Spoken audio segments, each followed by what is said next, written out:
kuasa tanpa membela. Mereka datang untuk ambil aku, lalu terdengar suara yang berkata, bebaskan dia, ku ambil tempatnya. Dan aku yang patut tersalib, aku yang patut mati.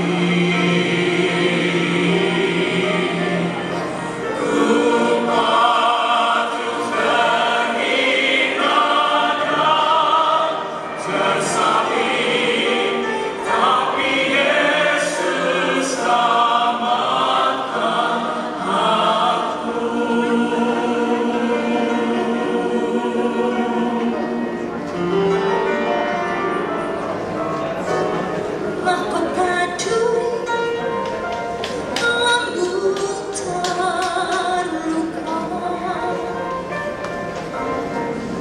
sakitnya patut ku tanggung. Paku itu tujuannya bagiku. Namun Yesus membebaskanku, dan aku yang patut tersalib,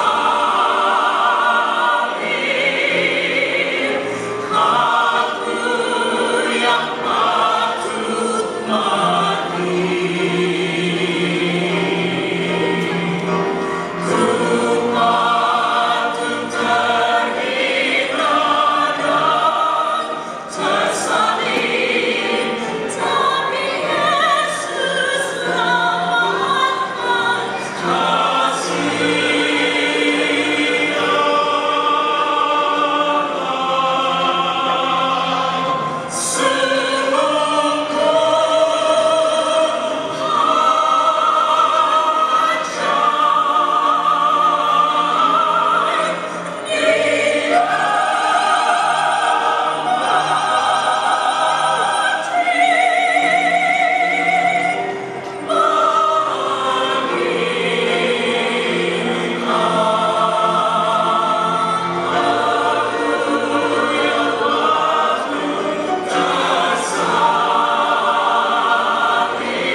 Selamat malam, saudara-saudara.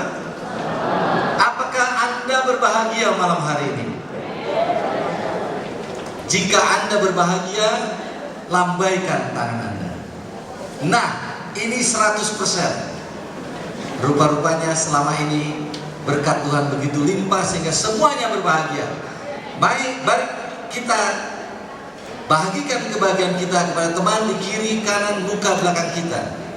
Katakan selamat malam, senang bertemu malam hari ini. 7 orang, hitung 7 orang. Terima kasih.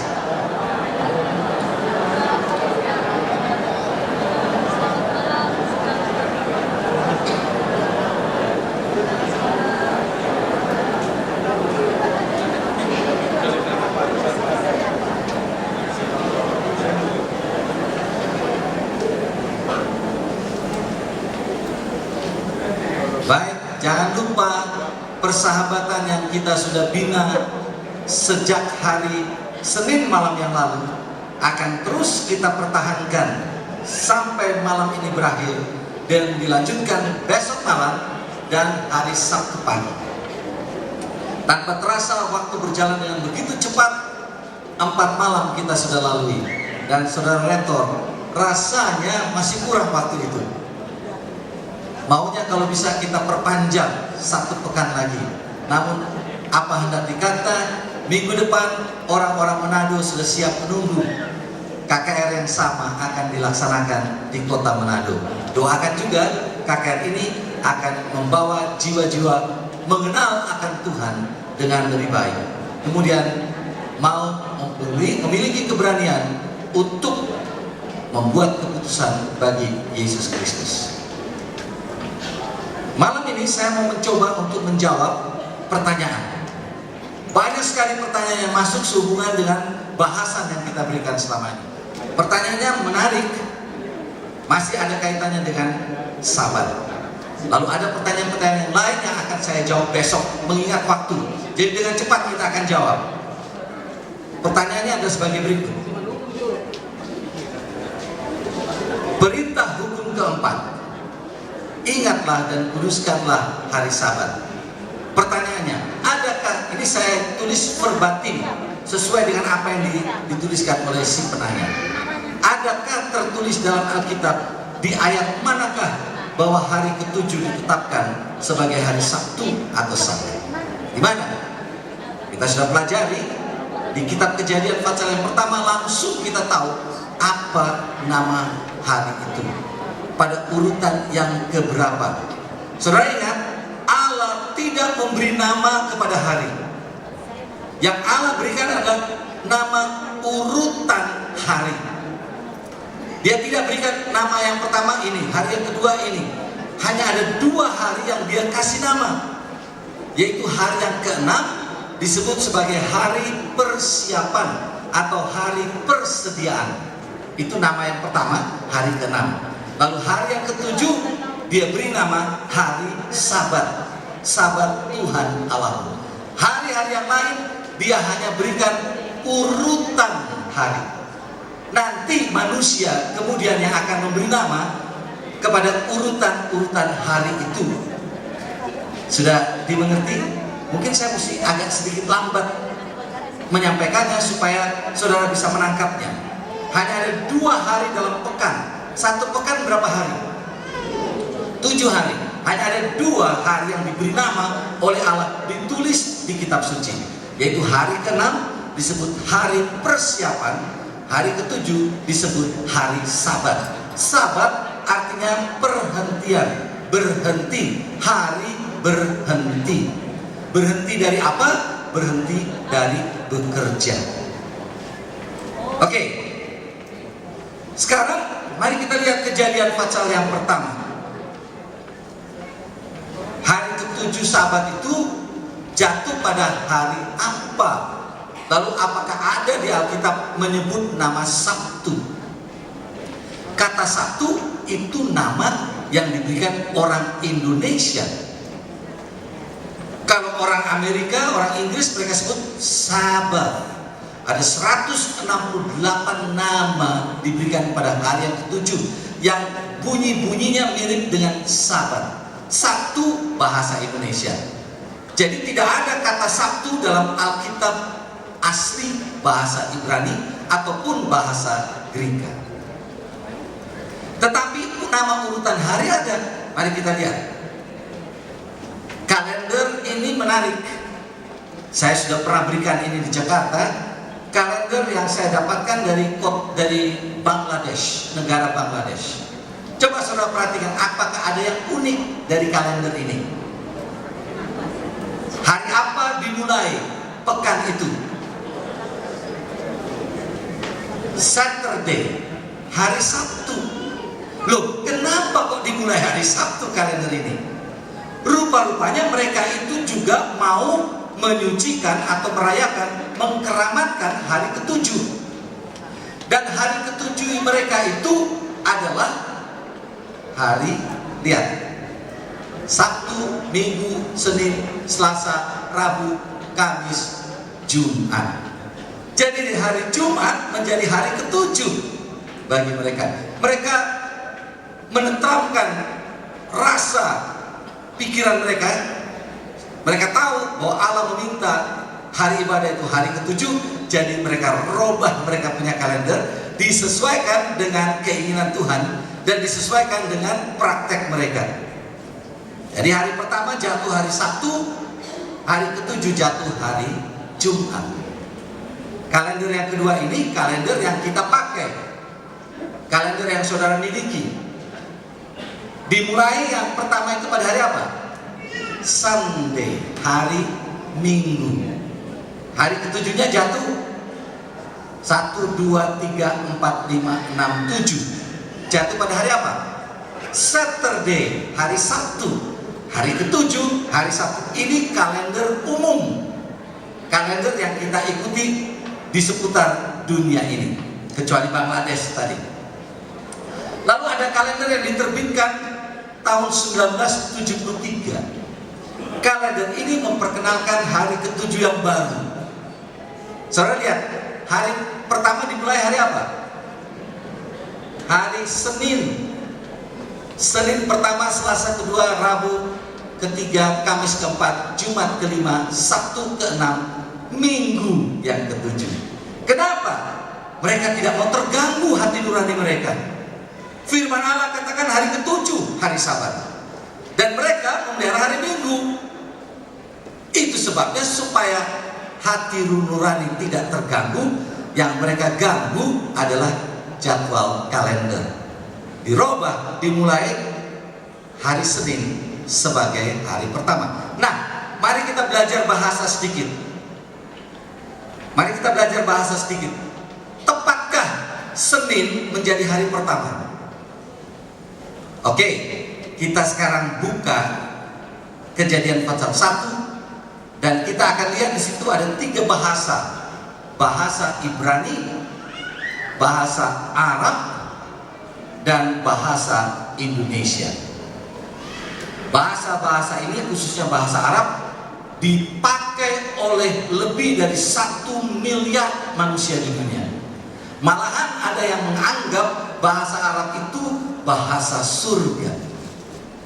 Mari kita lihat, apakah Senin cocok menjadi hari pertama?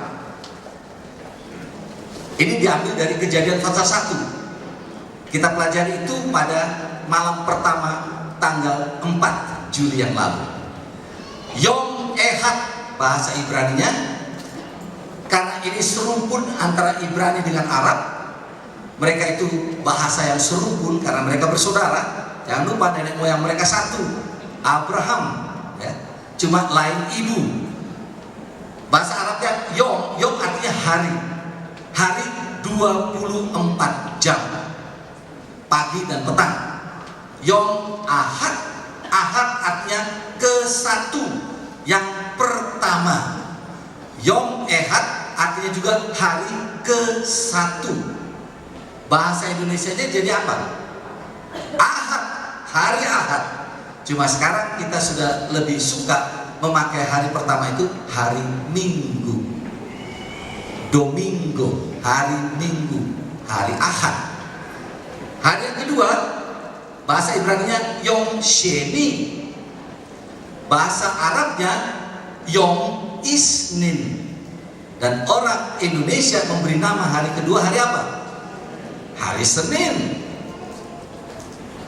Sekarang, dari segi nama, Senin artinya yang kedua.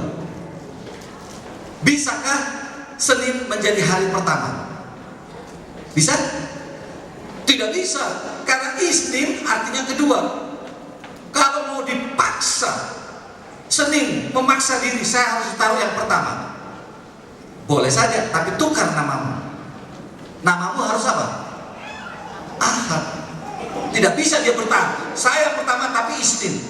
Salah, karena Isnin artinya kedua. Jadi kamu harus tukar namamu menjadi Ahad. Baru boleh kamu ditaruh di yang pertama.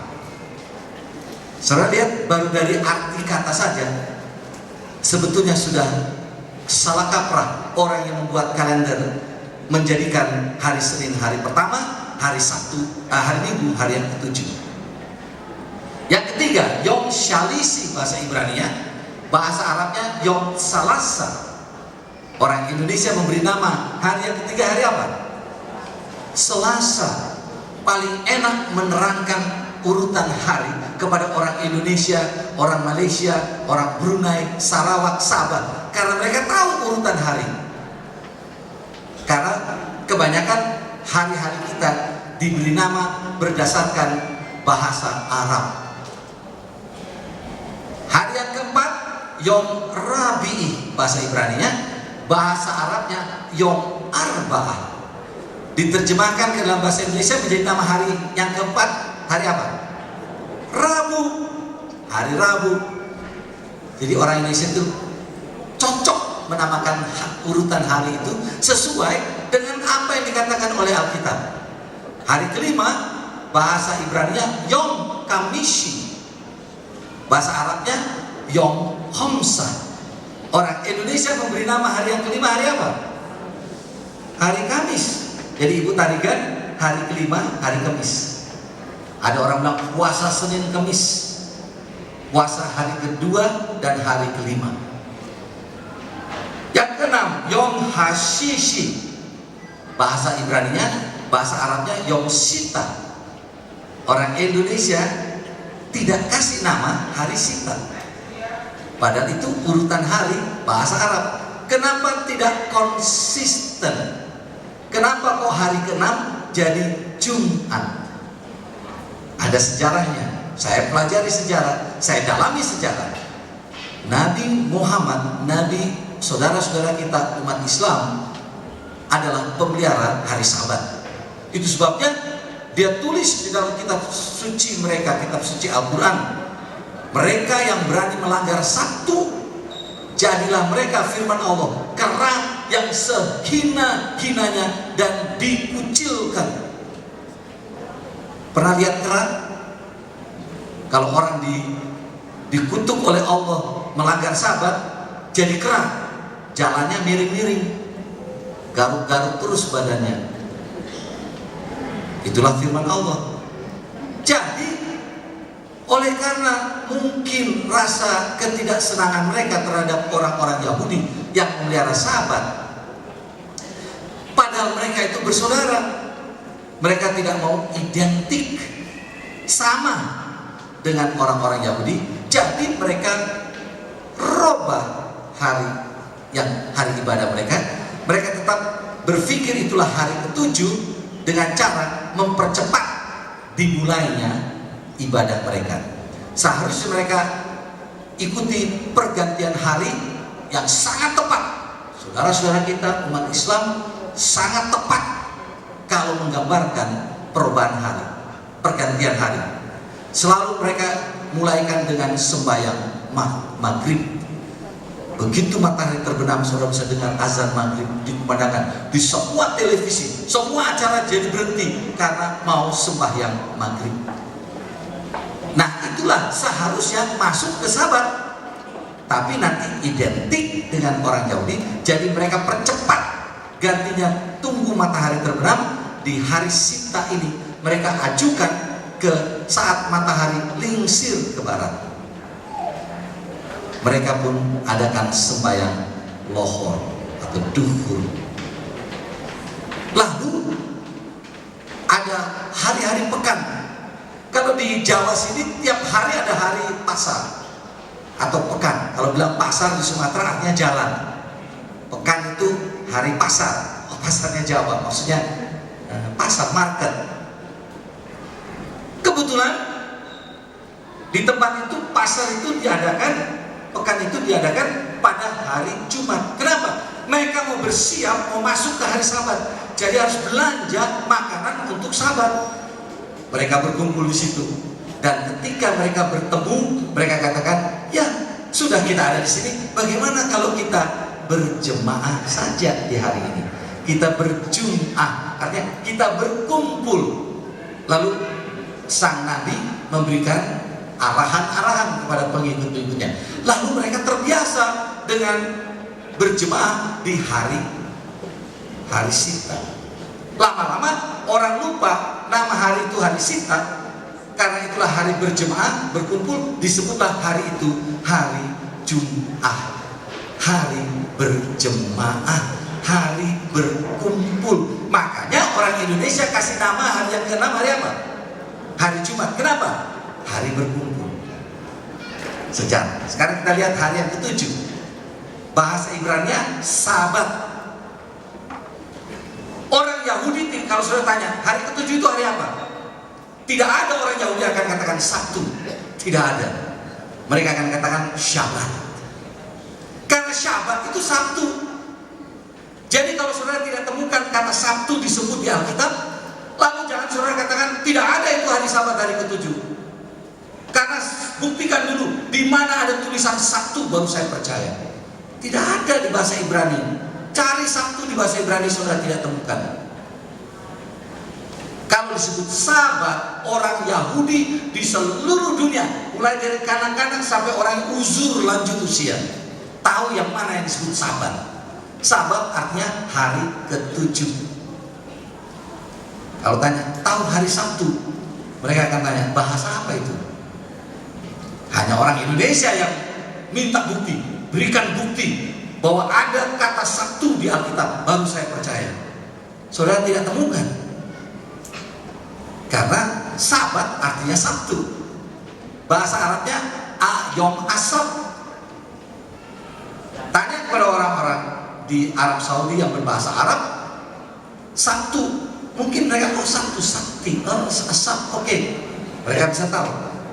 Tapi itu bukan bahasa mereka. Jadi saudaraku jangan paksakan pendeta, buktikan ada kata Sabtu di Alkitab, baru saya percaya. Karena Sabat itulah Sabtu. Orang Indonesia kasih nama Sabtu. Nah, mungkin saudara katakan, Pak Tisa masih kurang jelas. Tolong kasih yang lebih jelas lagi. Oke. Ini tepat. Sangat jelas terdapat dalam Lukas pasal yang ke-23 ayat 46. Ini menceritakan tentang Yesus disalibkan dan mati di kayu salib. Dia serahkan nyawanya. Lukas 23 ayat 54 disebut hari itu adalah hari persiapan dan Sabat hampir mulai. Jadi hari Yesus disalibkan, hari apa? Hari persiapan. Hari keberapa? Hari ke-6. Sabat hampir mulai. Jadi hari Yesus disalibkan adalah hari persiapan, dan di dunia Kristen disebut sebagai hari Jumat Agung.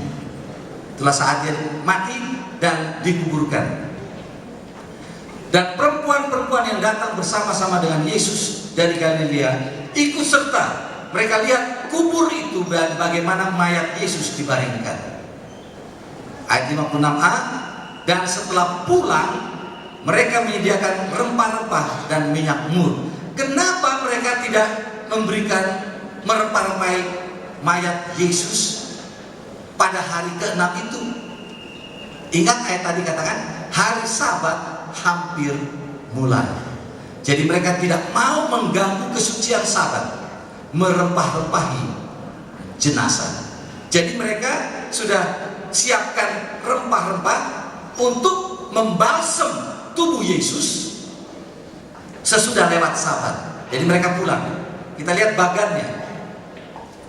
Kematian Yesus, Yesus disalibkan dan mati, lalu dikuburkan pada hari persiapan, hari ke-6, yaitu hari Jumat.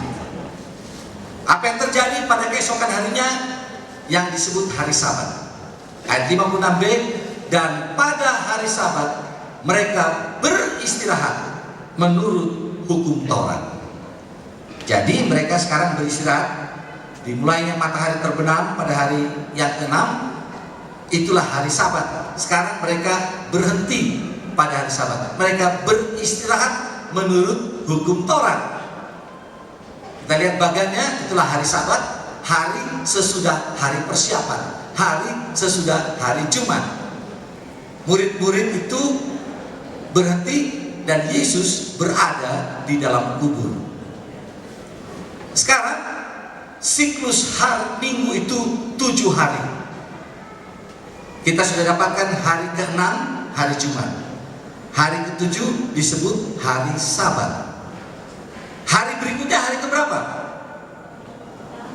Hari pertama. Terulang sekarang siklus minggu itu. Begitu sudah tiba hari ke-7, 1 pekan hanya 7 hari, berarti hari esoknya adalah hari yang pertama. Kita baca Lukas 24 ayat yang pertama. Tetapi pagi-pagi benar pada hari pertama minggu itu, mereka pergi ke kubur membawa rempah-rempah yang telah disediakan. Rempah-rempah itu tadinya disiapkan mau membalsam tubuh Yesus, tapi Sabat sudah hampir mulai. Mereka tidak mau menajiskan Sabat, mereka pulang.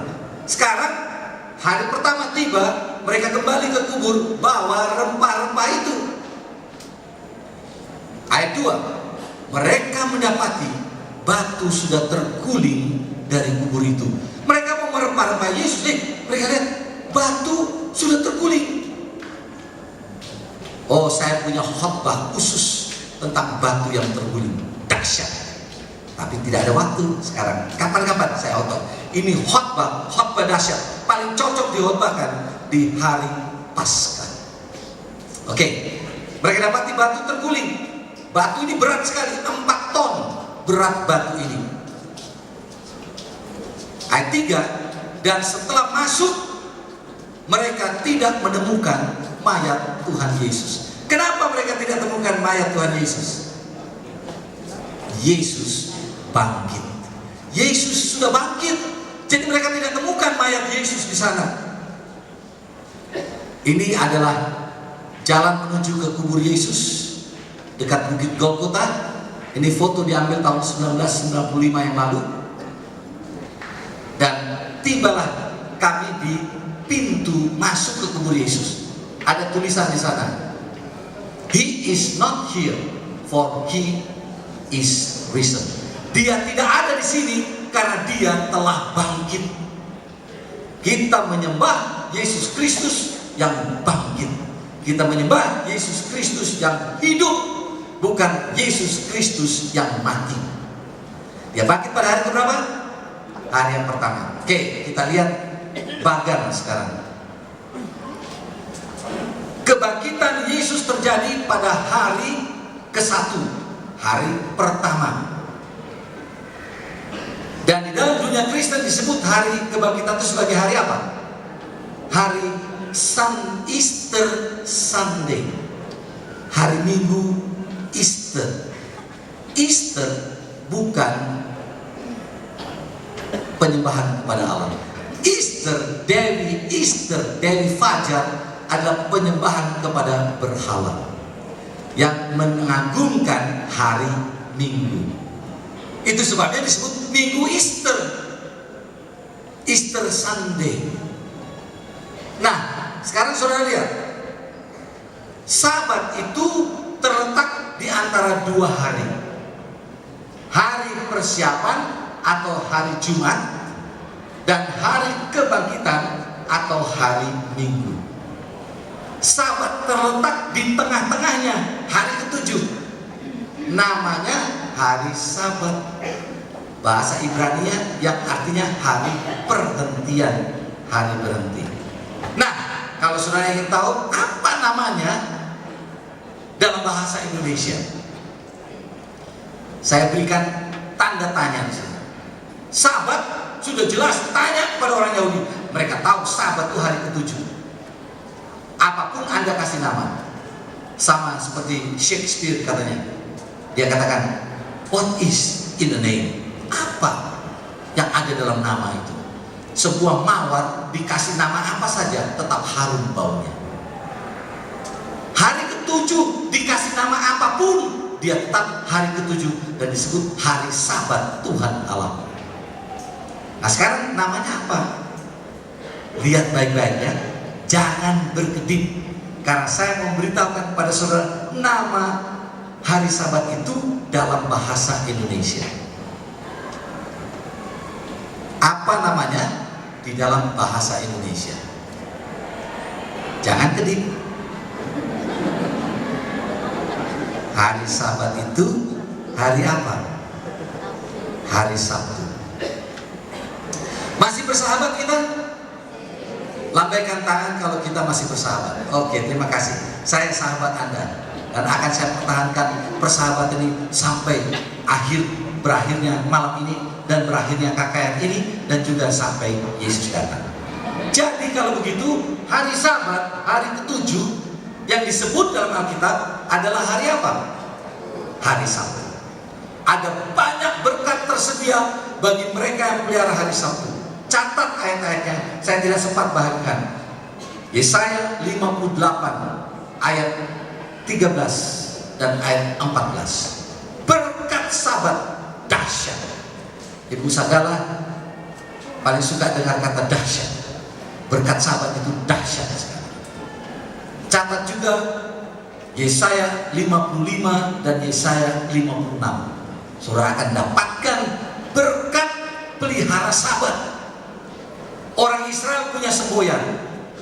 More than Israel kept the Sabbath. The Sabbath kept Israel. Terjemahan bebasnya, lebih dari orang Israel memelihara Sabat, justru Sabat yang memelihara orang Israel. Sampai sekarang orang Israel masih tetap ada, disegani di dunia. Amerika tunduk sama Israel. Tahun 1985 saya berada di Yerusalem. Waktu itu pesawat TWA, pesawat Amerika dibajak oleh para pembajak kapal terbang. Ditahan. Lalu kemudian mereka menuntut, kalau tidak dipenuhi tuntutan kami bunuh semua penumpang. Di kota Yerusalem keluar spanduk-spanduk dipasang di jalan-jalan raya. Don't worry Amerika, Israel is behind you. Jangan khawatir Amerika, itu soal kecil. Israel di belakang Anda. Bukan main. Israel yang kecil, penduduknya cuma 3 juta orang. Dia katakan jangan takut Amerika, Amerika yang hebat, adikuasa di dunia ini, polisi dunia. Dia katakan jangan takut Amerika, kami Israel di belakang Anda. Itu ibarat begini, sebuah sekolah TK, taman kanak-kanak, katakan kepada Universitas Indonesia, jangan takut UI, kami TK, kami di belakang Anda. Karena mereka pemelihara Sabat, jadi mereka sangat diberkati. Ini pertanyaan bagus. Tidak bekerja pada hari Sabat. Saya kutip langsung kata demi kata. Tapi karena anak sekolah bukan di sekolah Advent, jatuh ambil jadwal rapot pada hari Sabat. Bolehkah rapot anak diambil pada hari Sabat? Nanti menyusul pertanyaan-pertanyaan yang lain. Oke. Kami tidak bikin, bahasa Inggrisnya, a blanket rule, peraturan yang seluruhnya inilah kamu harus ikuti seperti ini. Hati nurani saudara yang berbicara. Saudara tahu Sabat adalah hari Tuhan, miliknya. Kita tidak akan melakukan apapun urusan kita. Kita lakukan urusan Allah. Itulah hari ibadah kita. Sekarang saudara bertanya kepada hati nurani saudara sendiri, apakah saya bisa buat ini atau tidak? Saya bercerita pengalaman dari seorang Filipina, seorang pendeta dari gereja Masyarakat Hari ke-7, yang oleh karena dedikasinya yang luar biasa kepada gereja dan juga kepada bangsa dan negaranya Filipina, dia diangkat oleh Presiden negara Filipina menjadi duta besar berkuasa penuh Republik Filipina ke Papua Nugini. Ketika dia sudah menjadi seorang duta besar berkuasa penuh, datanglah tanggal 12 Juni tahun 2004. 12 Juni itu adalah hari kemerdekaan Filipina. Kalau orang Indonesia 17 Agustus, orang Filipina 12 Juni. Dan 12 Juni 2004 jatuh pada hari Sabat, hari Sabtu. Biasanya kedutaan-kedutaan besar akan merayakan hari kemerdekaan mereka besar-besaran, pesta, mengundang duta-duta besar negara lain untuk turut dalam pesta perayaan. Dia bergumul, akankah saya buat pesta perayaan kemerdekaan Filipina ini pada hari Sabat 12 Juni ataukah tidak? Karena saya pemelihara Sabat. Stafnya mulai sudah bertanya jauh-jauh hari, Pak, Bapak Duta Besar, apa yang kita mau buat? Apakah kita akan bikin perayaan untuk mengundang? Kita harus undang duta besar negara lain, juga pemerintah setempat. Kita harus undang kepala negara dari Papua New Guinea. Dia katakan sabar. Dia kemudian menyurat, kirim radiogram pada Presiden Filipina. Dia katakan,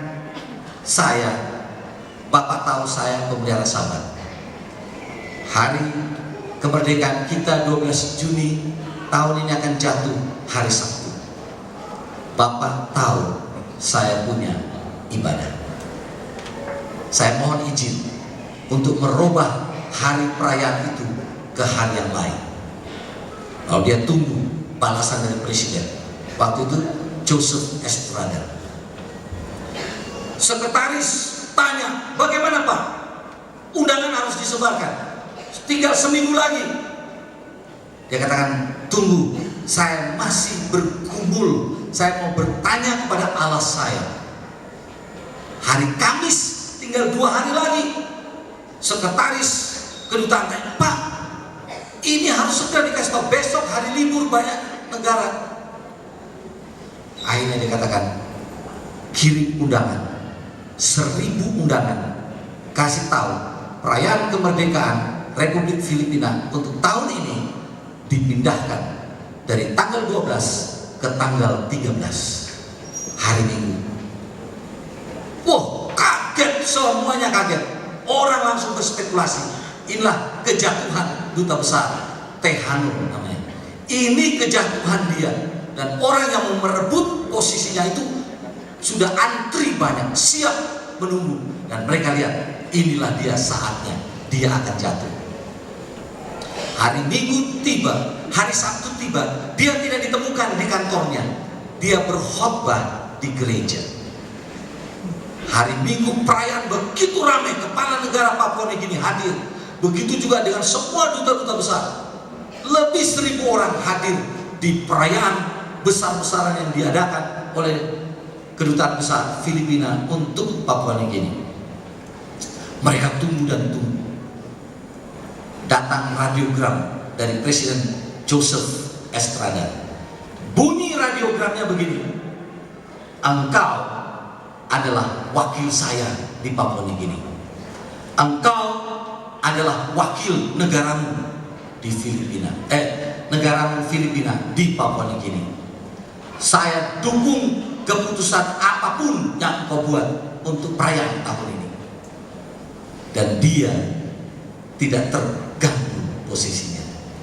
Dia tinggikan Sabat.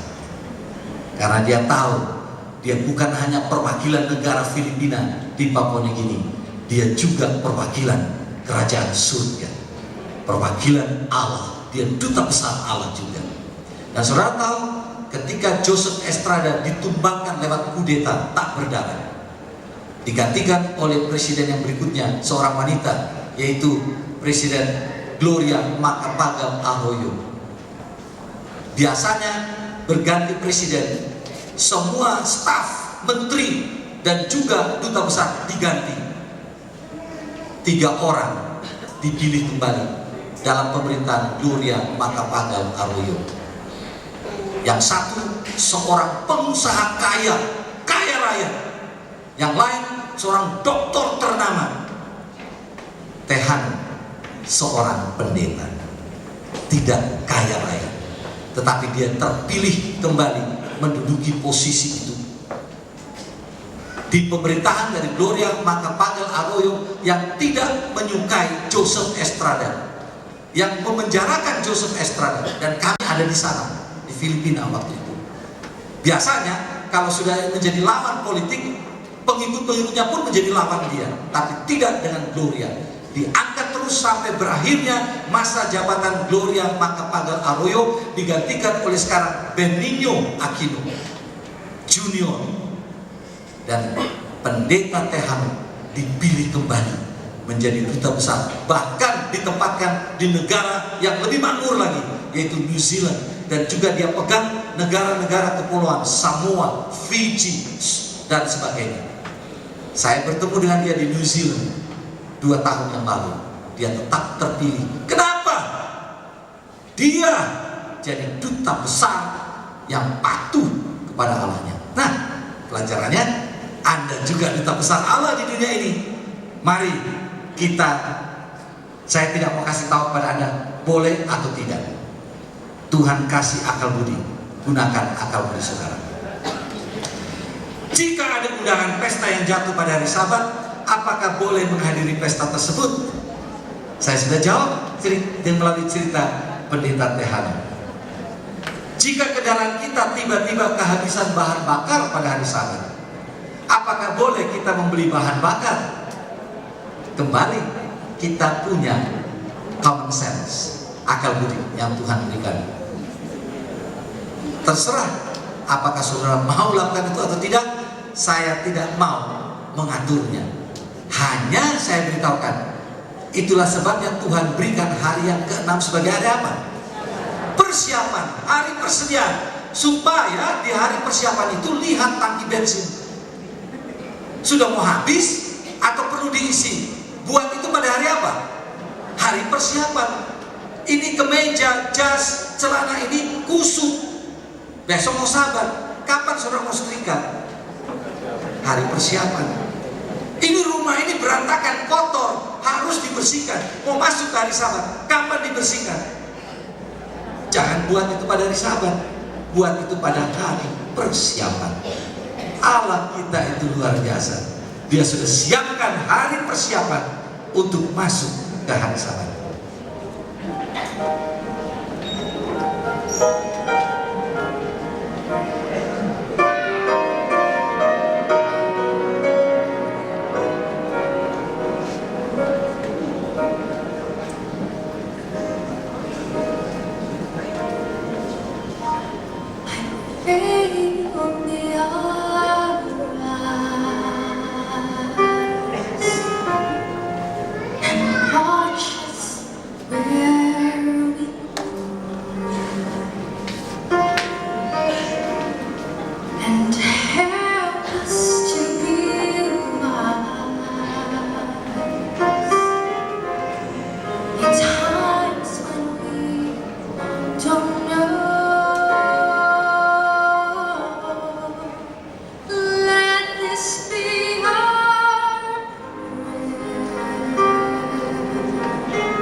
Lalu jika to die, I pray we'll find your light nel mare still, and hold it in our hearts. ricordarci When stars go out each night, l'eterna stella sei.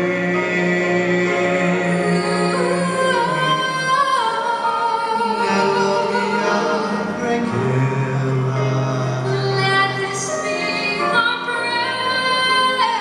Quanta fece Which shines in our tears. Lead us to a place. Hide us with your grace.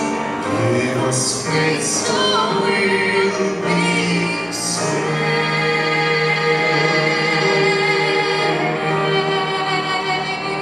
Sogniamo un mondo senza più violenza, un mondo di giustizia e speranza. Ognuno vivrà quando sarà vicino, simbolo di pace, di fraternità.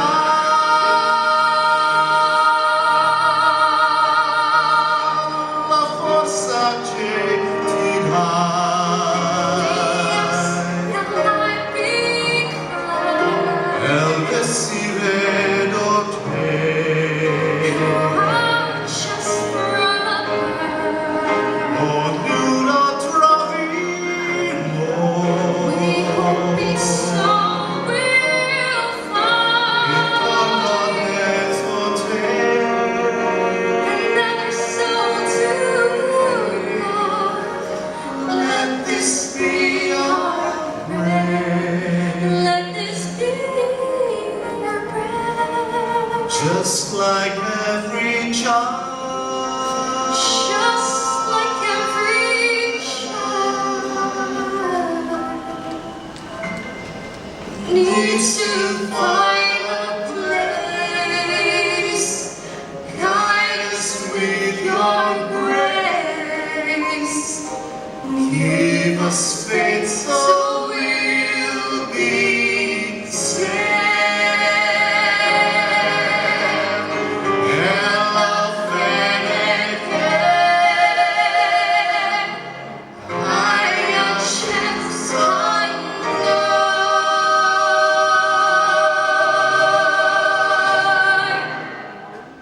Sento che ci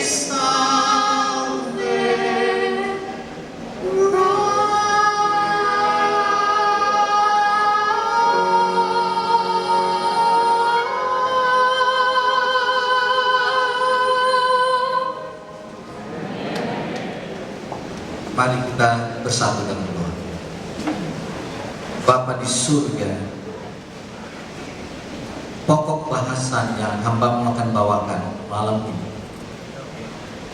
membutuhkan doa, dukungan doa yang kami perlukan agar supaya pokok bahasan ini boleh menjamah hati semua yang mendengar, boleh memberikan keberanian dan kekuatan untuk membuat keputusan bagi Yesus Kristus. Biarlah kiranya kuasa nyata di tengah-tengah kami, dan kami akan diberkati. Di dalam nama Yesus Kristus kami berdoa. Amin. Terima kasih adik Ellen, saya panggil dia adik, dan Norman untuk lagu pujian berisi permohonan doa agar Tuhan memberkati KKR kita malam hari ini. Baik saudaraku, judul bahasan kita malam ini adalah azab versus utopia. Kita cari tahu lebih dulu apa itu azab. Saya ambil dari Kamus Besar Bahasa Indonesia KBBI. Kata azab artinya siksa Tuhan yang diganjarkan kepada manusia yang melanggar larangan agama. Itu arti dari azab. Siksa, derita yang diberikan Tuhan sebagai ganjaran kepada manusia yang melanggar larangan agama. Sudah barang tentu dalam konteks kaitannya dengan KKR ini yang melanggar perintah-perintah Allah akan menderita azab, hukuman atau siksaan. Nah, saya kasih contoh dari kitab suci saudara-saudara kita umat Islam ada kata azab di sana. Ayatnya saya ambil di sini, ada saudara Ucok. Tolong betulkan kalau ada miring-miring sedikit ya kalimat-kalimatnya. Saya ambil dari kitab surah 3 ayat 55 dan 56. Saya akan tayangkan bahasa Indonesianya.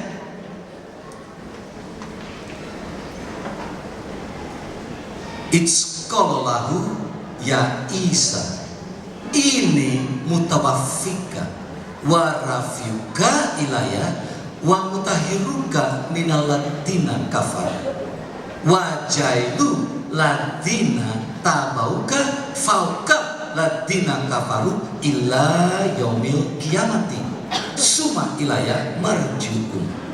Ayat 56, fa'ama ladina kafaru fau atsibuhum atsaban syadidan fid dunya wal akhirati wa malahum minasyirin.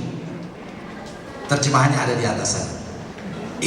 Tatkala Allah berfirman, wahai Isa, hai Isa, ini mutawafika, sesungguhnya aku akan mewafatkan kau. Mutawafika dari kata wafat, mati. Aku akan mematikan kau, aku akan mewafatkan kau. Lalu dikatakan, dan aku akan membawa engkau kepadaku. Kemudian wa mutahiruka, kata tahir, aku akan sucikan engkau dari orang-orang ladina. Ladina artinya orang-orang kafaru. Kafaru artinya tidak percaya. Diterjemahkan orang kafir. Orang kafir artinya orang yang tidak percaya. Tidak percaya kepada siapa? Di dalam konteks ayat ini kepada Isa. Wa jailu, wa dan jailu, dan aku menjadikan ladina tabauka. Ladina artinya orang-orang, tabauka yang mengikut engkau. Fauka, fauka artinya mengungguli, mengatasi, di atas ladina kafaru, di atas orang-orang yang tidak percaya. Yang mengikut Isa diangkat lebih tinggi, mengatasi orang yang tidak percaya. Ilahnya sampai yomil, yom hari kiamati, sampai hari kiamat. Apakah sudah terjadi kiamat? Belum, berarti ayat itu masih terus mengikat. Lalu di ayat 56 itu dahsyat, ibu sagala, dahsyat ini.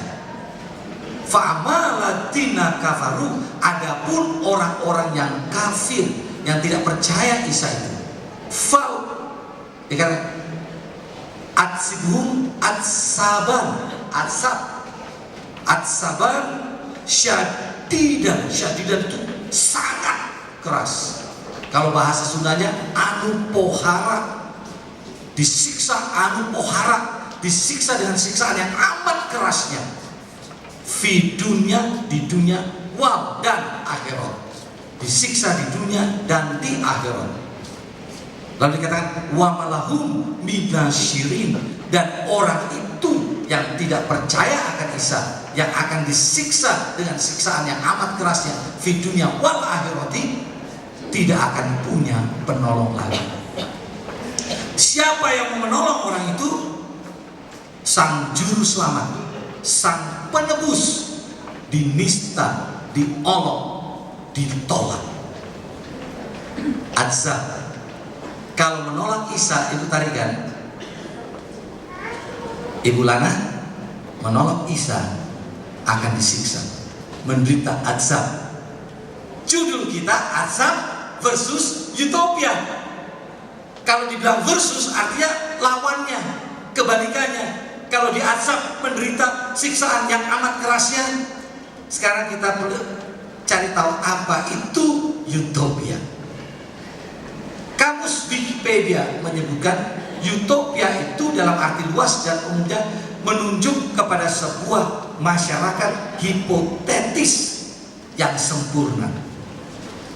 Jadi utopia itu menurut kamus ini itu hanya satu hipotesa dari satu kelompok masyarakat yang sempurna, tidak ada cacat, tidak ada celah, sempurna.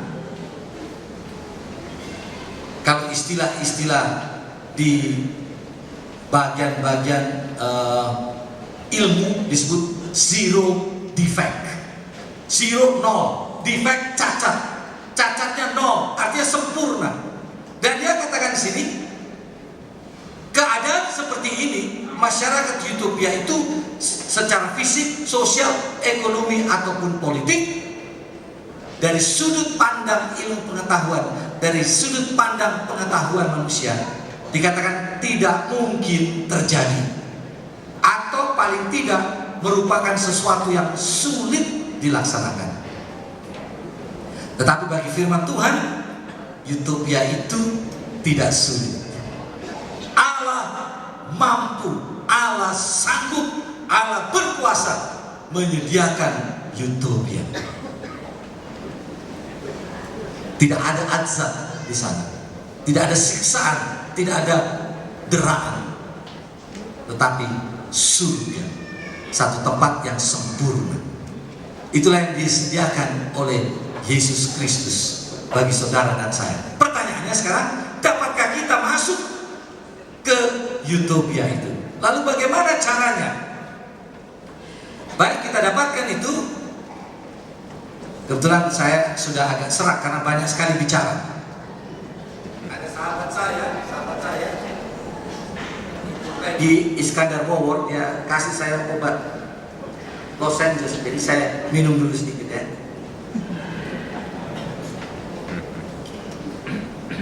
Doakan juga saya. Ini diceritakan dalam Yohanes pasal 3 ayat 1, adalah seorang Farisi yang bernama Nikodemus, seorang pemimpin agama Yahudi. Ayat 2, ia datang pada waktu malam kepada Yesus dan berkata, Rabi atau guru atau Tuhan, kami tahu bahwa engkau datang sebagai guru yang diutus Allah. Sebab tidak ada seorang pun yang dapat mengadakan tanda-tanda yang engkau adakan itu jika Allah tidak menyertainya. Ayat yang ketiga, Yesus menjawab, katanya kepada Nikodemus, aku berkata kepadamu, sesungguhnya jika seorang tidak dilahirkan kembali, ia tidak dapat melihat kerajaan Allah. Yesus berkata kepada Nikodemus, seorang yang sudah berumur, dia katakan, sesungguhnya. Alkitab terjemahan King James Version, Alkitab bahasa tahun 1600-an, disebutkan dalam bahasa Inggris, verily, verily, I say unto you. Verily itu sesungguhnya, di double, verily, verily, sesungguhnya aku berkata kepadamu, jika seorang tidak dilahirkan kembali, ia tidak dapat melihat kerajaan Allah. Nikodemus ini entah sungguh-sungguh tidak mengerti, atau entah dia mempunyai maksud-maksud yang lain. Dia berkata, bagaimana mungkin seorang dilahirkan kalau ia sudah tua? Dapatkah ia masuk kembali ke dalam rahim ibunya dan dilahirkan lagi? Yang betul dong, Yesus. Bagaimana orang sudah tua dilahirkan kembali? Masa saya ini sudah uzur, sudah lanjut usia, mau masuk ke dalam rahim ibu saya yang sudah keriput, sudah tua, lalu dilahirkan kembali? Yesus menjawab di ayat yang kelima.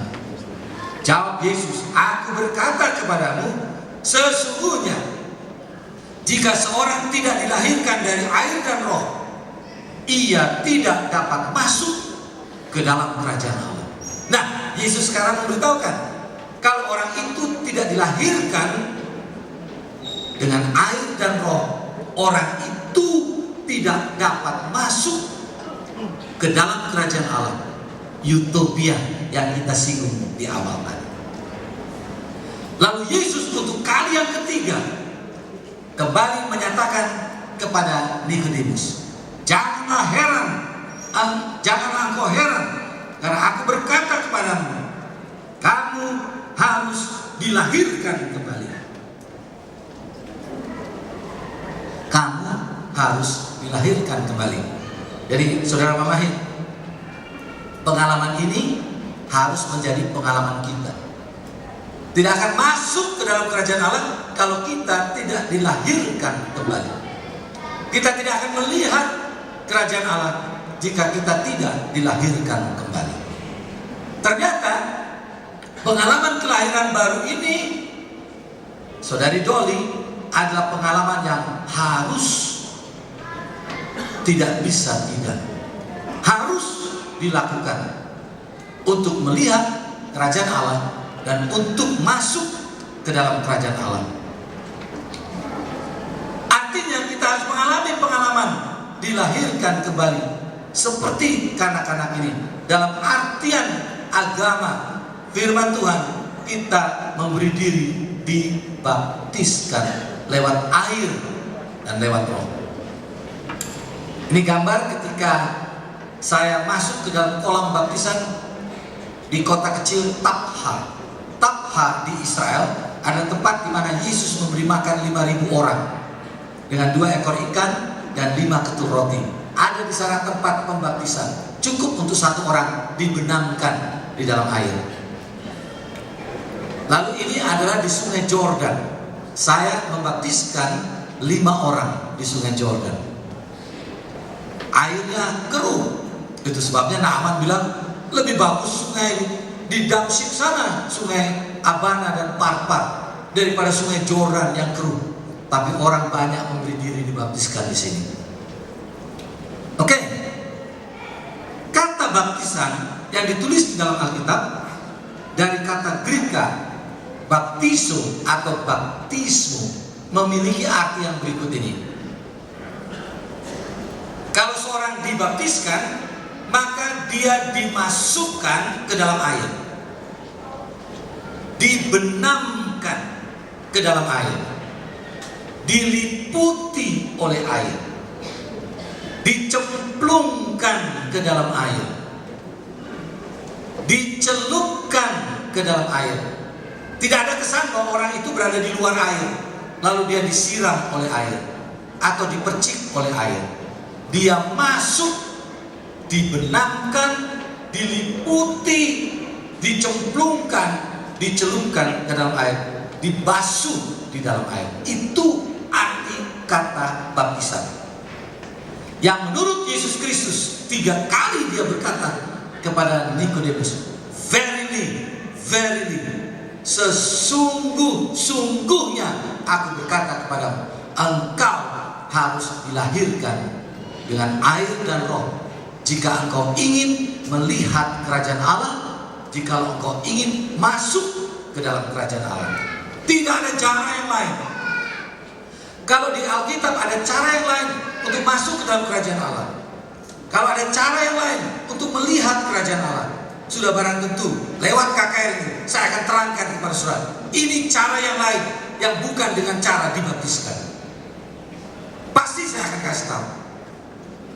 Karena saya ditugaskan oleh Allah melalui perintah Injilnya untuk memberitakan Injil kepada seluruh manusia di dunia ini, dan juga menjadi murid-murid Yesus dan membaptiskan mereka. Tidak ada cara yang lain. Kalau saudara menemukan ada cara yang lain untuk melihat kerajaan Allah dan masuk ke dalam kerajaan Allah selain baptisan, Pak Mamoran, tolong kasih tahu sama saya. Karena saya juga mau masuk ke sana. Dimandikan. Ini di Greka. Kebetulan saya suka jalan. Pekerjaan saya sekarang membuat saya jalan kemana-mana. Ini di Greka, di Sungai Sigakis, di kota Filipi atau Filipai. Di kota ini kita temukan penjara yang di dalamnya pernah dipenjarakan Paulus dan Silas. Lalu terjadi waktu mereka menyanyi di tengah malam, gempa, pintu-pintu penjara terbuka, dan sipir penjara berpikir orang-orang penjara sudah lari, dia mau tikam dirinya, mau bunuh diri. Karena hukum Roma, kalau ada orang ditempatkan engkau jaga, lalu lepas orang itu, nyawa menggantikan nyawa orang itu. Saudara bisa baca di Kisah pasal yang ke-16. Di situ ada tempat baptisan tadi. Disediakan di sini tempat pembaptisan di air yang mengalir. Karena arti baptisme tadi dimasukkan ke dalam air. Jadi harus dibenamkan, berada di bawah air. Ada dikatakan dicelup. Dulu orang Indonesia susah sandang pangan. Masih ingat itu? Tahun 60-an. Lalu Jepang harus membayar pampasan perang. Dia kirim sandang. Amerika kirim pangan, bulgur, susu, macam-macam, minyak goreng. Nah, waktu yang lalu saya menjadi anggota pramuka penegak. Pramuka penegak itu sudah pakai celana panjang. Saya masih SMP, celana pendek. Saya hanya punya satu celana panjang. Harta saya di dunia waktu itu cuma satu celana panjang. Warnanya warna kemper, warna kaki. Diharuskan harus punya seragam pramuka. Saya bilang sama ayah saya, "Pi, mesti punya seragam pramuka." Papi bilang, "Aduh, Eki," panggilnya Eki, "Ki, gak ada uang kita beli seragam. Bagaimana kalau celana panjangmu itu dicelup, bikin warna pramuka?" Nah, apa boleh buat? Oke lah, Pi. Papi saya kemudian pergi ke toko beli Wantex. Lalu dia rebus air di kuali, dia masukkan Wantex tadi, warna celana pramuka. Dia basahi celana saya, kemudian dia masak celana saya itu. Dia masukkan celana saya ke dalam kuali yang mendidih dengan warna Wantex, warna pramuka. Saya mau tanya kepada saudara, berapa banyak dari bahagian celana saya dicelupkan oleh ayah saya di larutan Wantex tadi? Berapa banyak? Separuh saja? Atau hanya batas paha? Dari paha ke atas tidak? Berapa banyak bahagian celana itu yang dicelupkan? Ternyata saudara sama cerdas dengan ayah saya. Seluruhnya dimasukkan. Ayah saya membaptiskan celana saya. Yang tadinya warna kaki berubah menjadi warna pramuka. Setelah itu dikeringkan, dia setrika. Ayah saya pandai setrika. Jadi saya ikut-ikutan. Kalau setrika itu lipatannya tajam seperti pisau. Saya ikut-ikutan. Lalu setelah itu saya pakai dan saya menjadi seorang pramuka penegak celana panjang. Dulu anak SMP malu disuruh pakai celana panjang, tapi sekarang pramuka naik sepeda pun hormat-hormat.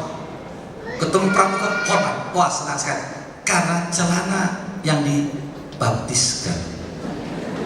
Itu arti baptisan. Celana saya dibaptis oleh ayah saya menjadi celana pramuka. Seluruhnya dimasukkan. Jadi pengalaman baptisan ini bukan hanya kepala dimasukkan, bukan hanya rambut yang dibasahi, bukan hanya kaki yang masuk ke dalam air. Berapa bagian tubuh kita masuk? Seluruhnya. Itu arti baptisan. Baptismos, baptisum. Yohanes 3 ayat 3, Yesus menjawab, katanya, "Aku berkata kepadamu, sesungguhnya jika seorang tidak dilahirkan kembali, ia tidak dapat melihat kerajaan Allah." Baptisan adalah suatu keharusan. Apa kata Yesus kalau tidak dibaptis? Oh, ini kita lihat lebih dulu pengalaman Yesus. Yesus datang kepada Yohanes Pembaptis mau dibaptiskan. Yohanes tahu siapa yang datang ini, karena dia kata, "Lihatlah anak domba Allah yang mengangkut dosa isi dunia." Sekarang ini anak domba Allah datang meminta dibaptiskan. Yohanes menolak. "Tidak Tuhan, saya yang seharusnya engkau baptiskan." Yesus katakan apa? "Biarlah hal itu terjadi, karena demikianlah sepatutnya kita menggenapkan seluruh kehendak Allah." Jawaban Yesus luar biasa. Yohanes katakan, "Jangan, engkau yang harus baptiskan saya." Yesus bilang, "Baptiskan saya untuk memenuhi seluruh kehendak Allah." Jadi baptisan itu kehendak Allah. kehendak Allah. Saya mau bertanya kepada saudara, apakah Yesus perlu dibaptiskan? Perlukah Yesus dibaptiskan? Perlu? Tidak. Kenapa? Dia tidak berdosa. Orang berdosa yang perlu dibaptiskan, dan Yesus tidak perlu dibaptiskan. Tetapi demi memenuhi seluruh kehendak Allah, demi memberi contoh, memberi teladan kepada orang untuk mau dibaptiskan, Yesus memberi dirinya dibaptiskan.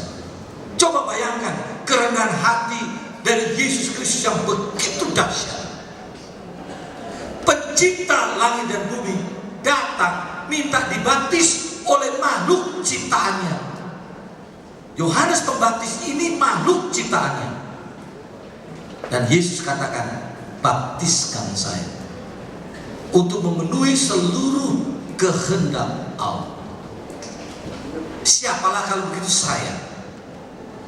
Kalau saya diminta untuk memberi diri dibaptiskan, ada beberapa orang yang harus khusus. Karena saya punya posisi, yang membaptiskan saya juga harus punya posisi. Yesus Kristus posisinya dahsyat, pencipta langit dan bumi, laut dan segala isinya. Dia meminta dibaptis oleh seorang makhluk ciptaannya. Tidakkah itu sesuatu yang dahsyat? Yesus Kristus memberikan contoh teladan yang luar biasa. Lalu Yesus berkata begini, Markus 16:16, siapa yang percaya dan dibaptis akan diselamatkan, akan masuk ke dalam kerajaan Allah, akan melihat kerajaan Allah, akan menikmati utopia yang bagi manusia tidak mungkin, bagi Allah mungkin. Tetapi siapa yang tidak percaya, sudah barang tentu dia tidak mau memberi dibaptis. Kalau orang diminta untuk memberi diri dibaptis lalu dia tidak mau, dia tidak percaya. Apa upah orang itu? Orang yang tidak percaya akan dihukum. Ada dua pilihan, azab versus utopia. Kalau kita menurut akan Allah, utopialah upahnya. Kalau kita tidak menurut hukum Allah, azab yang menjadi upahnya. Lalu lambang apakah baptisan itu? Kita baca dalam Roma pasal yang ke-6 ayat yang ke-3. Atau tidak tahukah kamu bahwa kita semua yang telah dibaptis dalam Kristus telah dibaptis dalam kematiannya? Kita mengikuti teladan Yesus, mati. Dibaptiskan kita mati. Ayat yang keempat, dengan demikian kita telah dikuburkan bersama-sama dengan dia oleh baptisan dalam kematian, supaya sama seperti Kristus telah dibangkitkan dari antara orang mati oleh kemuliaan Bapa, demikian juga kita akan hidup dalam hidup yang baru. Ayat yang kelima, sebab jika kita telah menjadi satu dengan apa yang sama dengan kematiannya, kita juga akan menjadi satu dengan apa yang sama dengan kebangkitannya. Jadi kalau kita memberi diri dibaptiskan, kita mati bersama Kristus, dikuburkan bersama dengan dia, lalu kita bangkit keluar hidup yang baru. Itulah pengalaman baptisan, lambang dari baptisan. Nah, saya mau bertanya, agar supaya seseorang itu boleh dikuburkan, apa yang harus terjadi kepada orang itu? Harus apa? Mati. Bolehkah kita kuburkan ada orang yang, wah ini sudah napas satu-satu, kita kubur saja orang ini, tidak ada harapan lagi, tinggal satu-satu napasnya. Lihat, kalau nggak dibantu mati dia. Jadi ayolah kita cepat-cepatlah supaya tidak terlalu sakit, kita kuburkan dia cepat-cepat. Boleh? Oh tidak boleh. Itu satu pembunuhan. 2 kali pengalaman saya menguburkan orang. Sementara acara berlangsung, sudah nyanyi, sudah berdoa, baca kitab suci, tiba-tiba muncul orang pakai putih-putih. Perawat, dokter datang, stop. Kenapa? Kok dihentikan? Kami belum kasih visum orang ini. Terpaksa acara penguburan ditunda. Mereka kemudian mulai potong-potong mayat itu, lihat-lihat lalu dokter tanda tangan, ya ini mati normal, boleh dikubur, baru dilanjutkan acara penguburan. Kalau tidak ada visum dokter, jangan coba-coba kubur orang. Kita berurusan dengan hamba hukum, dikira kita bunuh orang. Jadi sebelum orang itu mati, maksudnya dikubur, dia harus mati betul-betul. Tidak heran di beberapa tempat ada orang mati yang dibilang mati, hidup lagi. Tetangga kami di Jombang, sudah dikubur, sudah ditaruh, ditimbun dengan tanah tapis. Di antara tanah itu ada bambu-bambu dipotong kecil-kecil, dibikin kecil-kecil gitu. Lalu ditaruh daun-daun. Orang itu tidak dalam peti, dimasukkan di situ. Lalu semua sudah tinggalkan kuburan. Tiba-tiba ada seorang yang lihat, kenapa itu patoknya itu goyang-goyang? Lari berhamburan orang. Harusnya senang, ini lari berhamburan. Lama-lama dari kejauhan mereka lihat, goyangnya kok makin cepat, makin keras. Jangan-jangan dia belum mati. Dibuka kuburnya, betul-betul dia belum mati. Orang ini shock berat, mendapati dirinya sudah dipocok di dalam kubur, langsung gagu jadi bisu. Karena dia menggoyang itu patok, namanya kemudian diganti sampai saya lupa nama aslinya. Namanya patok, tetangga pas di depan rumah. Harus ada surat visum, baru boleh dikubur. Begitu juga orang yang mau dibaptis. Orang yang mau dibaptis itu harus mati betul-betul, Dokter Antoni. Harus ada visum dokter. Orang yang mau dibaptis harus mati bersama Kristus, dikubur bersama Kristus, lalu hidup baru. Manusia lamanya harus mati. Kalau tadinya dia suka bohong-bohong, sebelum dibaptis dia harus berhenti bohong-bohong. Kalau tadinya dia suka tipu sana tipu sini, sebelum dibaptis berhenti menipu sana sini. Kalau tadinya dia suka ganggu orang lain, suami orang atau istri orang, mau dibaptis dia harus berhenti mengganggu orang lain. Kalau tadinya dia suka merampok, sebelum dibaptis dia harus berhenti merampok. Mati manusia lamanya untuk menikmati pengalaman mati bersama Kristus, dikubur bersama Kristus, dan bangkit dalam hidup yang baru. Luar biasa, Allah punya cara menyelamatkan manusia. Jadi simbol dari mati bersama Kristus, dikuburkan bersama Kristus, lalu dibangkitkan bersama dengan Kristus. Di Matius 3 ayat 13, bagaimana cara orang dibaptis? Ini Yesus datang mau dibaptis di Sungai Yordan. Tapi Yohanes mencegah dia, katanya, akulah yang perlu dibaptis olehmu. Lihat, sesudah dibaptis, Yesus segera keluar dari air. Bahasa Inggrisnya jelas sekali. He came up out of the water. Came up out, artinya dia berada di mana tadinya? In the water, di dalam air. Baptisan yang benar ala Yesus Kristus adalah baptisan dengan cara dimasukkan ke dalam air. Lalu setelah itu, waktu Yesus keluar dari air, terdengarlah suara dari surga yang mengatakan, inilah anakku yang kukasihinya, kepadanya lah aku berkenan. Allah begitu senang atas contoh dan teladan yang diberikan oleh Yesus. Dia tidak perlu dibaptiskan, dia tidak berdosa, tapi dia beri dirinya dibaptiskan sebagai contoh memenuhi segala kehendak Allah. Dan ketika selesai dibaptis, langit terbuka, lalu roh Tuhan dalam bentuk burung merpati turun ke atasnya. Lalu terdengar suara membelah angkasa, berkata dengan gema dahsyat, inilah anakku yang kukasihi, kepadanya lah aku berkenan. Allah senang dengan apa yang dibuat oleh Yesus. Contoh teladan yang sempurna, mau memberi diri dibaptiskan. Allah begitu senang. Orang tua senang nggak kalau anaknya dibilang, oh ini bintang kesopanan di sekolah? Senang atau tidak anak? Orang tua maksudnya senang. Selamat bu ya, anak ibu jadi bintang pelajar. Selamat ya, anak ibu jadi bintang kelas. Selamat ya, anak ibu jadi bintang sopan santun. Senang atau tidak? Senang.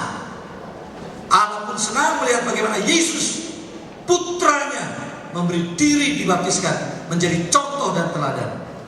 Adakah orang tua ibu yang senang anaknya durhaka, lalu dijatuhi hukuman mati? Adakah pernah ibu-ibu yang melihat anaknya dihukum mati lalu dikatakan, bu, ibu tahu nggak yang dihukum mati ibu? Itu anak saya bu. Adakah bapak-bapak yang bangga anaknya dijatuhi hukuman berat, lalu katakan, aduh, lihat anakku sana dijatuhi hukuman berat, itu anak saya? Tentu tidak suka kita, tidak bangga, kita sembunyi. Kita akan mencoba menyembunyikan diri dari pandangan orang kalau kita tahu anak kita dihukum. Tapi kalau anak kita menurut patuh, kita bangga. Allah umumkan kepada alam semesta, suaranya membahana, didengar. Inilah anakku yang kukasihi, kepadanya lah aku berkenan, karena dia memberi contoh penurutan yang patut ditiru oleh umat-umatnya. Kalau saja telinga rohani kita diizinkan oleh Allah terbuka, bila mana nanti saudara membuat keputusan memberi diri dibaptiskan menurut teladan Yesus Kristus, kita akan bisa dengar Allah berkata, inilah anak-anakku di Jakarta, mereka mendengar suaraku, mereka menuruti petunjuk-petunjukku, mereka mengasihi aku, mereka memberi diri dibaptiskan.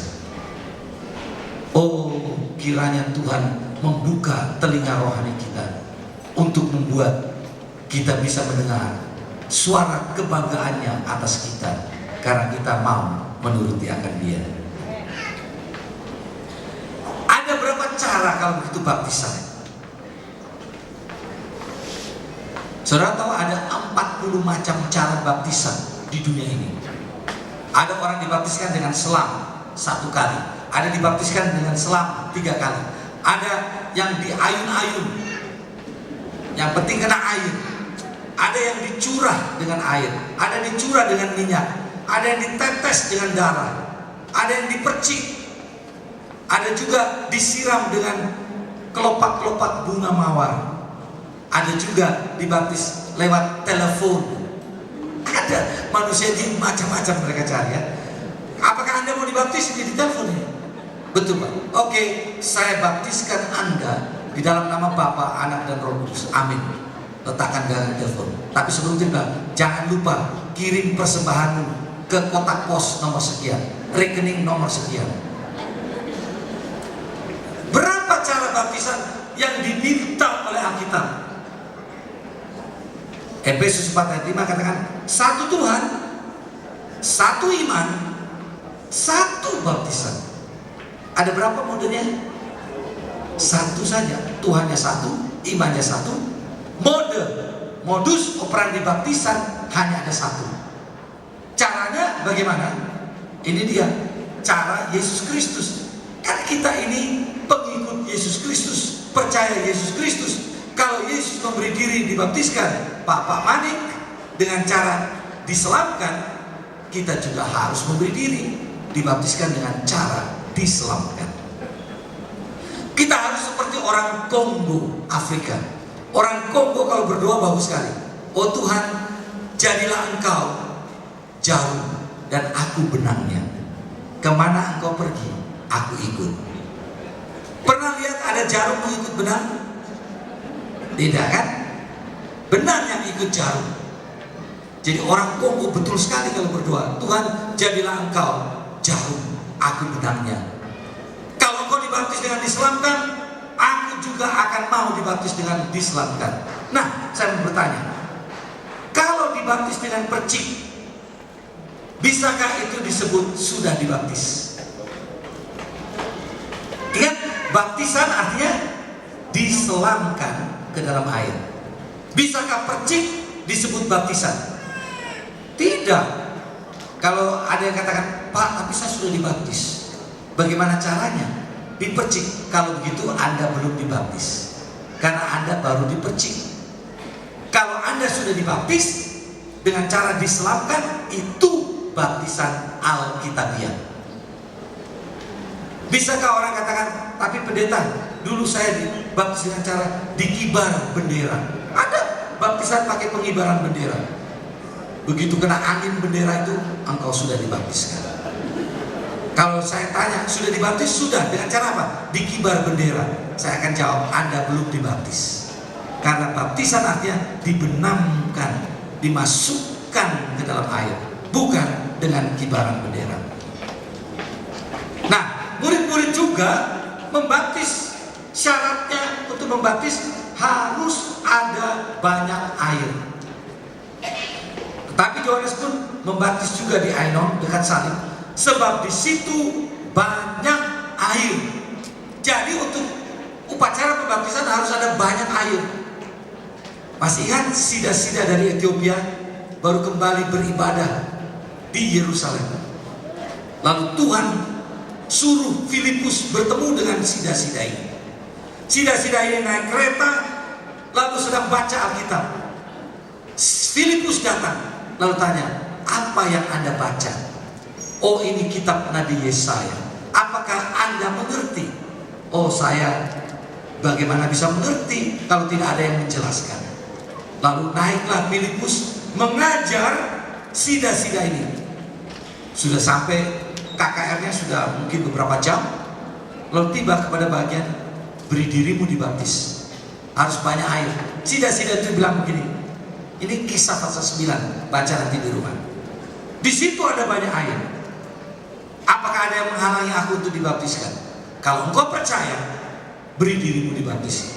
Lalu Filipus dan sida-sida ini turun ke dalam air, membaptiskan sida-sida tadi. Ketika keluar dari dalam air, Roh Tuhan meraibkan Filipus dari pandangan sida-sida ini, dan sida-sida ini pulang ke tempatnya dengan dipenuhi sukacita. Sekiranya baptisan itu bukan dengan cara diselamkan, tetapi dengan cara dipercik atau dicurah, sida-sida ini akan katakan begini, Pak, saya punya botol air di sini. Saya percaya, tolong dibaptis. Lalu Filipus akan tuang sedikit air dari botol itu di tangannya, lalu dia percik, kamu sudah dibaptis. Ternyata catatan kitab suci tidak demikian. Baptisan hanya ada satu macam, dengan cara diselamkan. Baik, ini jam ini luar biasa, cepat sekali jalannya. Jadi saya harus siap-siap untuk berhenti. Tetapi saya tidak akan berhenti sebelum saya memberikan sesuatu. Saya adalah seorang salesman Injil. Salesman, pekerjaan salesman itu memperkenalkan suatu produk. Ini produk bagus, Pak. Dikasih tahu ini keunggulan produk ini. Lalu salesman, apa yang salesman akan katakan setelah manggut-manggut, ini nasabah baru nih. Oh iya. Apa yang dikatakan oleh salesman? Senang sekali bertemu Bapak. Senang sekali karena Bapak manggut-manggut. Goodbye, sampai jumpa lagi. Lalu salesman tinggalkan rumah itu. Begitu? Tidak. Apa yang dibuat oleh salesman? Bapak, Ibu sudah mengerti bukan? Bahwa produk ini produk menuntun ke hidup kekal. Apakah Bapak Ibu mau memilikinya?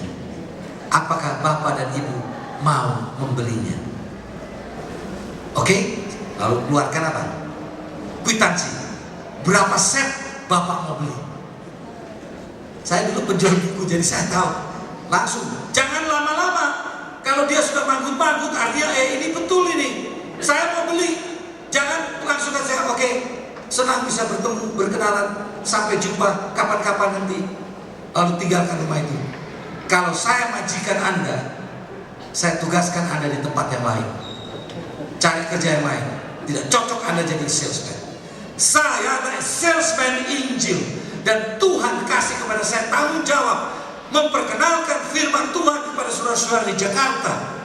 Lalu kalau saya hanya katakan, saudara sudah dengar firman ini, sampai jumpa tahun depan, selamat malam, lalu saya pergi, Tuhan akan bilang, tidak cocok kau jadi salesman, ganti pekerjaan.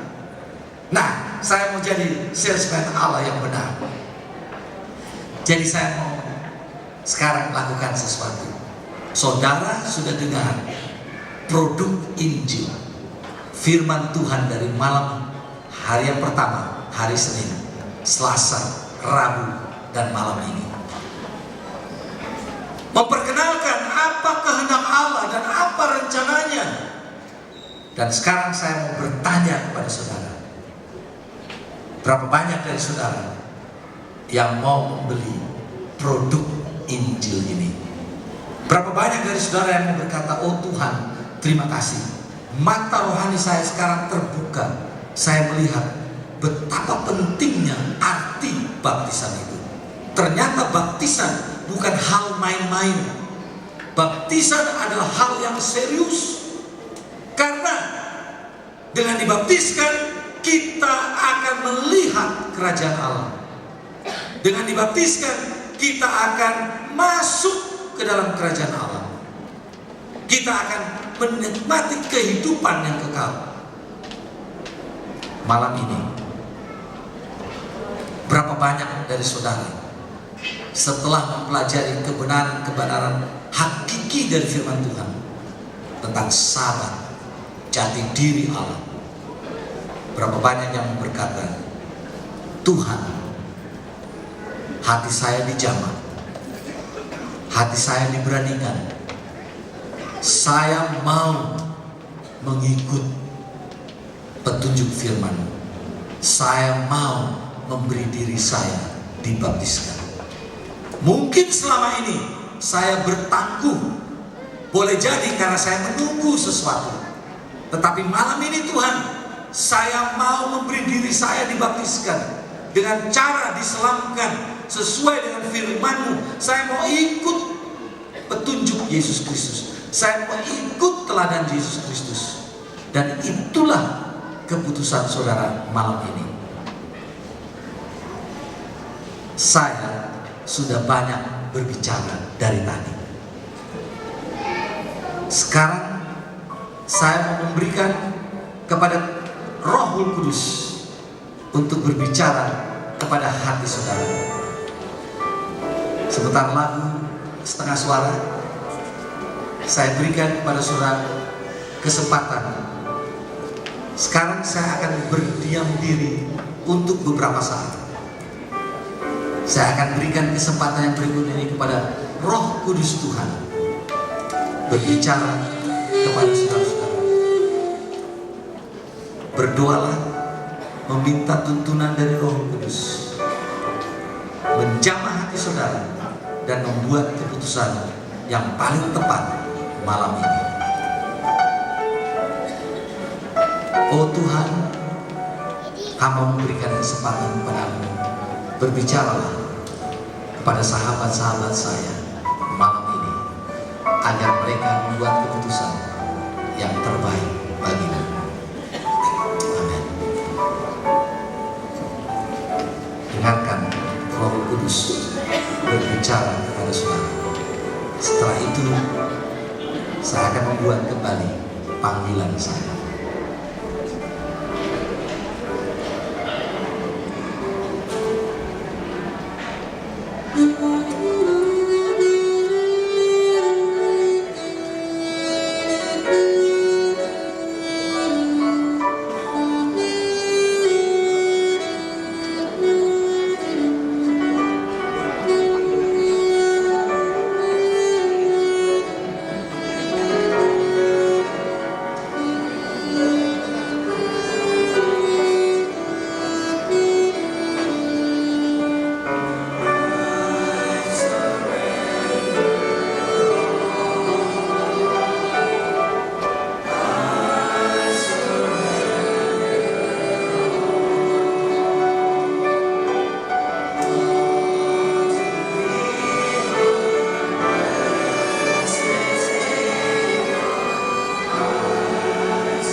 Tuhan, terima kasih untuk jamahan-Mu di hati sahabat-sahabat-Mu ini.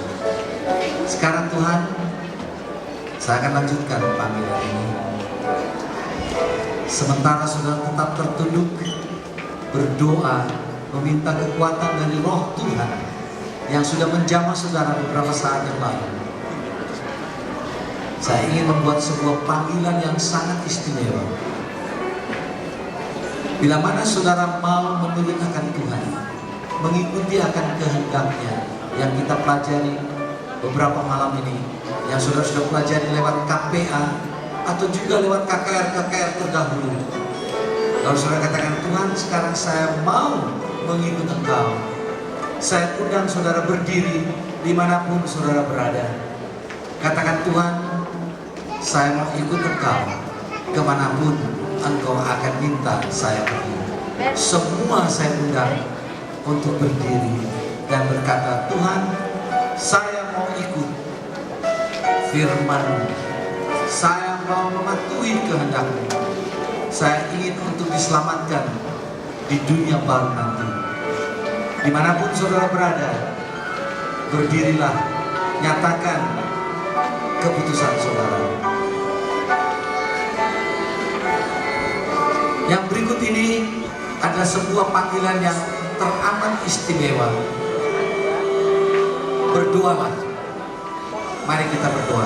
Tuhan, malam ini adalah malam yang genting. Oleh karena kami sadar kami hidup di dunia yang fana, yang tidak lama lagi akan berakhir, tamat riwayatnya. Engkau segera akan datang. Engkau mau bawa kami pulang ke rumah untuk melihat kerajaan-Mu dan masuk ke dalam kerajaan. Sementara saudara terus berdoa, saya membuat panggilan yang khusus untuk mereka yang terjamah hatinya oleh karya Roh Kudus Tuhan. Apakah saudara duduk di atas di balkoni atau saudara duduk di bawah? Lalu saudara katakan, saya mau memberi diri saya dibaptiskan dengan cara Yesus dibaptiskan. Dan itu keputusan saudara. Saudara sudah bergumul, saudara sudah dengarkan Roh Kudus menjamah hati saudara, merasakannya. Saya undang saudara untuk tampil ke depan, langkahkan kaki saudara, datang ke depan, menyatakan di hadapan Allah, saya mau memberi diri dibaptiskan. Saya undang saudara untuk datang ke depan. Biarlah Roh Kudus menyentuh hati saudara. Apakah saudara duduk di atas atau di bawah?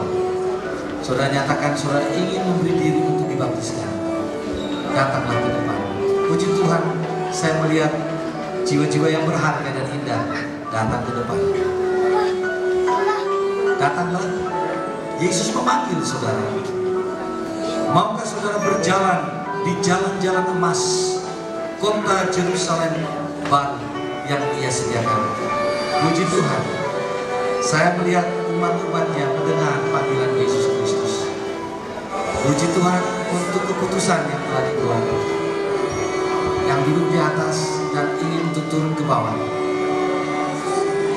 Yesus memanggil, aku berserah. Aku berserah. Isi dari lagu yang dikumandangkan.